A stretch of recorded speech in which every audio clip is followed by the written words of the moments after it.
खबर बिल्हौर विधानसभा 209 से, जहां बिल्हौर समाजवादी पार्टी के केंद्रीय कार्यालय में पूर्व प्रदेश अध्यक्ष व जिलाध्यक्ष का हुआ जोरदार स्वागत। आपको बताते चले, बिल्हौर नगर पालिका क्षेत्र के अंतर्गत नेहरू पार्क के सामने स्थित समाजवादी पार्टी के केंद्रीय कार्यालय में आज जिला अध्यक्ष मुनींद्र शुक्ला व पूर्व प्रदेश अध्यक्ष फतेहपुर सांसद नरेश उत्तम पटेल पहुंचे, जिनका स्वागत पूर्व जिला अध्यक्ष निर्भय सिंह यादव व समाजवादी पार्टी के कर्मठ कार्यकर्ता विनय कोरी के साथ युवजन सभा के प्रदेश सचिव आशीष सिंह यादव ने माला पहनाकर किया। वहीं सांसद नरेश उत्तम पटेल व जिला अध्यक्ष ने आने वाले चुनाव को लेकर चर्चा की। साथ ही पूर्व प्रदेश अध्यक्ष ने पत्रकारों से बात कर जानकारी दी। देखिए, आज हम ये बेर्रा खानपुर गांव है। समाजवादी पार्टी के फाउंडर लोक दल में भी रहे, जनता दल में रहे, समाजवादी पार्टी बनाने में रहे, स्वर्गीय सूरत प्रसाद कटियार, उनका स्वर्गवास हुआ। उनके बेटे, नौजवान बेटे का दुर्घटना में मृत्यु हुई। उनके शोक संवेदना देने के हम उनके गांव गए थे।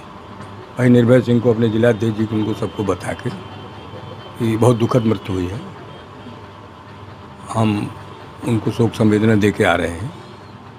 जहाँ तक 2027 के चुनाव की बात है, उत्तर प्रदेश में समाजवादी पार्टी माननीय अखिलेश यादव जी के नेतृत्व में पूर्ण बहुमत की सरकार बनाएगी और उसका जीता जागता उदाहरण है 2024 का लोकसभा चुनाव। लोकसभा के चुनाव में 37 सीटें समाजवादी पार्टी और इंडिया गठबंधन की 44 सीटें हुई हैं और कुछ ऐसी सीटें लोकसभा की रही हैं जिनको काउंटिंग के दरमियान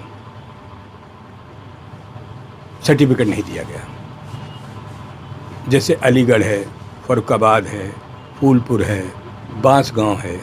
इस तरीके की 5-6 ऐसी सीटें थी जिनको मतगणना के दिन उनको सर्टिफिकेट नहीं दिया गया। तो ये सब 50 सीटों के ऊपर जो है लोकसभा में इंडिया गठबंधन समाजवादी पार्टी जीती है। जब से भारतीय जनता पार्टी आई, इस देश में सबसे ज़्यादा सामाजिक ताना बाना बिगड़ा है।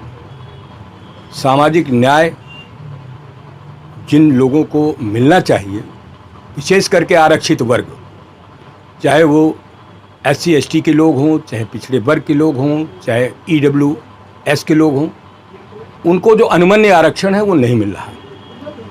और बीजेपी के ज़माने में लगातार किसानों का उत्पीड़न के साथ साथ शोषण बहुत हो रहा है।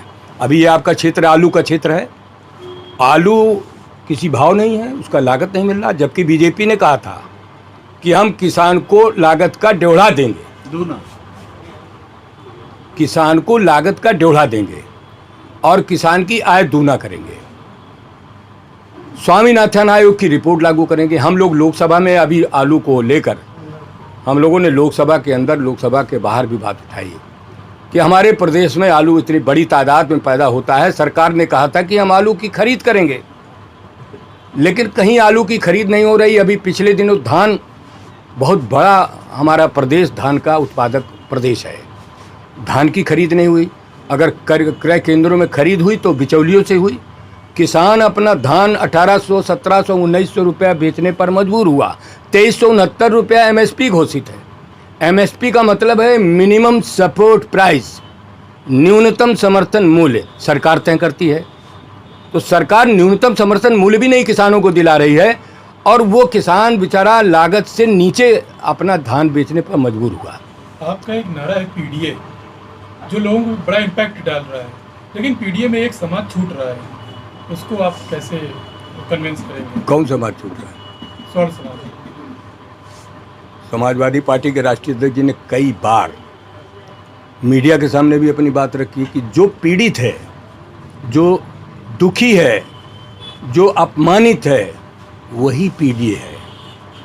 उसमें वर्ण की बात नहीं है। जो भी इस प्रदेश के अंदर, देश के अंदर पीड़ित है, दुखी है, अपमानित है, दैट इज कॉल्ड PDA। और आपका ये कथन कि एक समाज छूट रहा है, कोई समाज नहीं छूट रहा। अगर इस समाज की बात करते हैं तो EWS आरक्षित वर्ग में है, वो कमजोर वर्गों के लिए है। वहीं पूर्व जिला अध्यक्ष निर्भय सिंह यादव ने पेट्रोल व गैस की किल्लत को लेकर भाजपा सरकार को घेरा। तेल की समस्या है नहीं, तेल की समस्या बनाई गई है। आप समझ लीजिए कि जब ईरान ये तेल दे रहा है भारत को, और इस शर्त पे दे रहा है कि आपको हम सस्ता तेल देंगे और आपकी करेंसी से तेल देंगे। पहला ईरान जो है दोस्ती निभा रहा, जिसने कहा कि आपकी करेंसी से हम आपको तेल देंगे। नहीं तो हमेशा दुनिया में व्यापार डॉलर से या गोल्ड से होता है, या माल के बदले माल से। हमें सामान दो, हमसे दूसरा सामान लो। लेकिन वो आपके साथ ये सहजता दिखा रहा है कि आपके करेंसी से हम आपको तेल देंगे। लेकिन मोदी साहब अपनी करेंसी देकर नहीं, नज़दीक नहीं, सस्ता नहीं, अमेरिका से तेल लेने की बात, इतने उससे डरे हुए हैं कि अमेरिका से तेल लेने के लिए बात कर रहे हैं। अमेरिका से तेल लेने में ये होगा कि एक तो 50 दिन में तेल की जहाज आएगा, ईरान से 8 दिन में आता है। अमेरिका डॉलर पे देगा।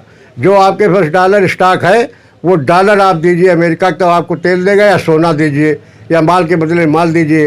ईरान आपकी करेंसी से तेल लेना चाहता है और 8 दिन में तेल आ जाएगा। आप उससे लेना नहीं चाहते, आप अमेरिका से लेना चाहते हैं, जो डॉलर भी दोगे और 48 से 50 दिन में एक जहाज आ पाता है अमेरिका से। तो ये है विदेश नीति। मोदी जी की नीतियों से किल्लत है, देश की बर्बादी है। आज ये केंद्र सरकार की विदेश नीति कुछ है नहीं। अगर विदेश नीति सही होती तो जब आपको हमारी मुद्रा से, जो हमारा चलन है रुपया को, उससे कोई तेल दे रहा है और आप तेल न लेके डॉलर से तेल अमेरिका से खरीद रहे हैं, यहाँ 50 दिन में जहाज आएगा, हमारा 8 दिन में आएगा। तो इस तरह की बातें जो हो रही हैं, इससे ही किल्लत है। आप किल्लत फैलाना चाहते हैं, खुद चाहते हैं किल्लत फैले, महंगाई बढ़े, महंगाई बढ़, जनता परेशान हो, जनता लाइन में लगे और जनता दूसरी बात कुछ सोच ही न पावे। गैस के सिलेंडर के लिए भागे, गाड़ी वाले डीजल के लिए भागे, पेट्रोल के लिए भागे, जो होटल बंद हो जाए, ये होटल वाले जो है गैस सिलेंडर न मिले, भट्टी शुल्कों में, ये सब अपने अपने उलझन में उलझे रहें और हमारी तरफ न कोई देखे, ना हमारी योजनाओं की तरफ। ये केंद्र सरकार की फेल नीति है और इसी केंद्र सरकार की फेल की नीति के कारण आज किल्लत तेल की है।